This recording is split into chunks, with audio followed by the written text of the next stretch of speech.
తెలంగాణలో మరో డిప్యూటీ అంటూ వస్తున్న పరిస్థితి. ఇప్పటికే ఒక డిప్యూటీ స్పీకర్ ఉన్నారు. ఆ పంచాయతీ కూడా పెద్ద ఎత్తున జరిగింది రేవంత్ రెడ్డి గారికి, ఈయనకి బట్టి గారికి. మరొక డిప్యూటీ వస్తే ఏ సామాజిక వర్గానికి అది కట్టబెట్టే అవకాశం ఉంటుంది? మరో డిప్యూటీని ఒప్పుకుంటురా? అంటే చాలా కాలంగా ప్రచారం ఉంది. వాస్తవానికి బట్టి విక్రమార్క డిప్యూటీ సీఎం అన్నప్పుడే సీతక్క కూడా డిప్యూటీ సీఎం అవుతారు అని. కానీ డిప్యూటీ సీఎం అనేది మన రాజ్యాంగంలోని ఏర్పాటు కాదు.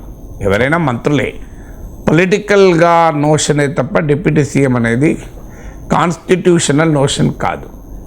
అందువల్ల మీకు బట్టి విక్రమార్క ప్రమాణ స్వీకారం చూసినా మంత్రిగా ప్రమాణం చేస్తున్నాడు, తెలంగాణ రాష్ట్ర మంత్రిగా అన్నాడు. కానీ తెలంగాణ రాష్ట్ర ఉప ముఖ్యమంత్రిగా ప్రమాణం చేస్తున్నానులే. ఒక ముఖ్యమంత్రి మాత్రమే తెలంగాణ రాష్ట్ర ముఖ్యమంత్రిగా ప్రమాణం చేస్తున్నా అంటారు. ఉప ముఖ్యమంత్రిగా ప్రమాణం అంటూ ఉండదు. ఉప ముఖ్యమంత్రి అనేది రాజ్యాంగంలో లేదు. అది రాజకీయపరమైన నోషన్. అందువల్ల ఒకరైనా పెట్టుకోవచ్చు, ఇద్దరైనా పెట్టుకోవచ్చు. ఇప్పుడు ఆంధ్రప్రదేశ్లో అయితే 4-5 పెట్టుకున్నారు కులానికి ఒకటి.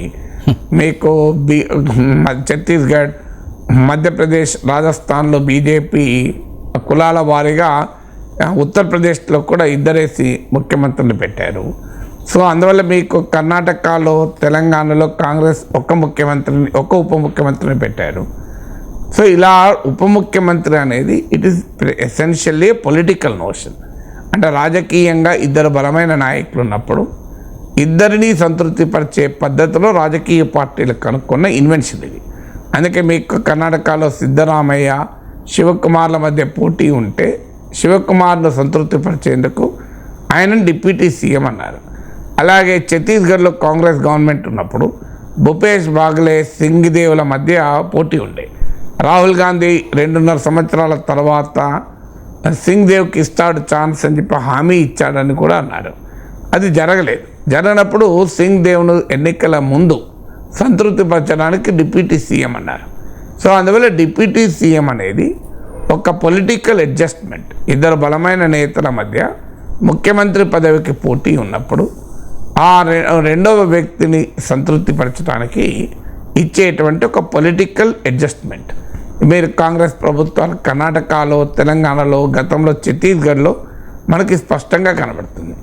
రెండవది ఏంటి అన్నప్పుడు ఒక ముఖ్యమంత్రి కానీ పార్టీ కానీ మేము వివిధ సామాజిక వర్గాలకు గుర్తింపిస్తున్నాం అని చెప్పుకోవటానికి ముఖ్యమంత్రి ఒక కమ్యూనిటీకి చెందిన వ్యక్తి అయితే మరో కమ్యూనిటీకి చెందిన వ్యక్తిని ఇవ్వడం ద్వారా ఒక సోషల్ ఈక్వేషన్స్ను బ్యాలెన్స్ చేస్తున్నామనే ఒక నరేటివ్ బిల్డ్ చేస్తాను. ఇప్పుడు యూపీలో క్యాస్ట్ యోగి ఆదిత్యనాథ్ ఠాకూర్ కనుక ఆయనకు డిప్యూటీగా ఒక బీసీని పెట్టడం. సో రాజస్థాన్లో ఒక బ్రాహ్మణ్ ముఖ్యమంత్రి కనుక ఓ ఎస్సీనో బీసీనో ఉప ముఖ్యమంత్రులుగా పెట్టడం. ఆంధ్రప్రదేశ్లో ఒక రెడ్డి ముఖ్యమంత్రి కనుక ఓ ఎస్సీ, ఎస్టీ, బీసీ, ఒక మైనారిటీ, ఇలా లిస్ట్ చెప్పడం. ఇక్కడ తెలంగాణలో కేసీఆర్ దళితుల్ని ముఖ్యమంత్రి చేస్తానని అన్నాడు కనుక చేయలేదు కనుక కేసీఆర్ ముఖ్యమంత్రి కావడంతోనే ఒక ఎస్సీ, ఒక ముస్లింను డిప్యూటీ సీఎం చేయడం. అంటే వారికి ఏమీ బలం ఉండడం కాదు, ప్యూర్లీ సోషల్ ఈక్వేషన్స్. అంటే మేము ఆ కులాన్ని గుర్తించాము అనేటువంటి ఎత్తుగడ. ఇప్పుడు మూడో ఎత్తుగడ ఏంటంటే ఒక డిప్యూటీ సీఎం ఉంటే పవర్ కాన్సన్ట్రేట్ అవుతుంది, వారికి ప్రాధాన్యత పెరుగుతుంది. సీఎం తర్వాత అంతటి వాడుగా గుర్తింపు ఉంటుంది. అందువల్ల 2-3 డిప్యూటీ సీఎంలు పెడితే ఎవరికీ గుర్తింపు ఉండదు. ఇప్పుడు ఆంధ్రప్రదేశ్లో జగన్ అనుసరిస్తున్న నమూనా అది. సో ఏ డిప్యూటీ సీఎంకు కూడా ఇమేజ్ ఏమి ఉండదు. అంటే ఒక్కరుంటున్నామన్నా కనీసం జగన్ తర్వాత నెంబర్ 2 ఈయన అనే అభిప్రాయం ఉంటుంది. ఎవరు నెంబర్ 2 కాదు అనేటువంటి భావన కల్పించాలనుకుంటే డిప్యూటీ సీఎంను ఒక్కరే కాకుండా 3-2-4 పెట్టడం. దానికి ఒక ప్రాతిపదిక ఏంటంటే అన్ని సామాజిక వర్గాలని బ్యాలెన్స్ చేశామని. సామాజిక వర్గాలను బ్యాలెన్స్ చేసే క్రమంలో రాజకీయంగా కూడా పవర్ కాన్సన్ట్రేట్ కాకుండా చూడడం. సో ఇదొక ఎత్తుగడ. తెలంగాణలో కూడా ఈ నేపథ్యంలో చూసినప్పుడు బట్టి విక్రమార్క ఒక్కడే ఉండాలన్నది ఒక వాదన.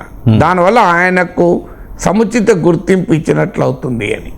సో అలాంటప్పుడు రేవంత్ రెడ్డి, బట్టి విక్రమార్క సిద్ధరామయ్య, డికే శివకుమార్ వీళ్ళు ఇద్దరు ముఖ్యమంత్రి పదవికి పోటీ పడ్డారు కనుక వారికి ఇద్దరికి 1 and 2లో పెట్టామని. సో కానీ వివిధ సామాజిక వర్గాలను బ్యాలెన్స్ చేసినప్పుడు వారికి కూడా ఉప ముఖ్యమంత్రి పదవి ఇచ్చినప్పుడు సామాజికంగా ఇతరులను గౌరవించాం అన్న భావన అనేది ఒక ఆర్గ్యుమెంట్ అయితే అప్పుడు బట్టి విక్రమార్కకు ఉన్న గుర్తింపు ఆటోమేటిక్గా డిస్ట్రిబ్యూట్ అయిపోతుంది. సో అందువల్ల ఈ చర్చ కాంగ్రెస్ పార్టీలో మొదటి నుంచి జరిగి ఫైనల్గా ఒక బట్టి విక్రమార్కే ఉప ముఖ్యమంత్రి అయ్యారు. లేదంటే సీతక్క ఉప ముఖ్యమంత్రి అవుతారని ఇలా వార్తలకు కూడా వచ్చాయి. దామోదర్ రాజనరసింహ ఉప ముఖ్యమంత్రి అవుతారని, అంటే ఒక ఎస్టీ, ఒక ఎస్టీ, ఒక బీసీ, ఒక మైనారిటీ, ఇలా ఆ చర్చ మొదలైంది. సో ఇప్పుడు కూడా ఆ చర్చ మళ్ళీ మొదలు కావటానికి ఇప్పుడే కాదు, మీరు ఈ చర్చ అనంతమైన నిరంతర చర్చగానే ఉంటుంది. ఎందుకంటే ఈ సోషల్ ఈక్వేషన్స్, ఈ పొలిటికల్ ఈక్వేషన్స్ అడ్జస్ట్ కావడం. అయితే కాంగ్రెస్ పార్టీ ఒక నిర్ణయం తీసుకోవాలి. ఈ అరేంజ్మెంట్ అంటే ఇద్దరు ముఖ్యమంత్రి పదవికి పోటీ పడ్డ నేతల మధ్య ముఖ్యమంత్రి ఉప ముఖ్యమంత్రి అనే అడ్జస్ట్మెంటా, లేదా ఒక ముఖ్యమంత్రి మాత్రమే ఉంటాడు మిగతా వాళ్ళంతా సమానులే అనే భావన కలిగించాలా? ఈ పొలిటికల్ డిసిషన్ తీసుకుంటే అప్పుడు డిప్యూటీ సీఎం తేలుతుంది.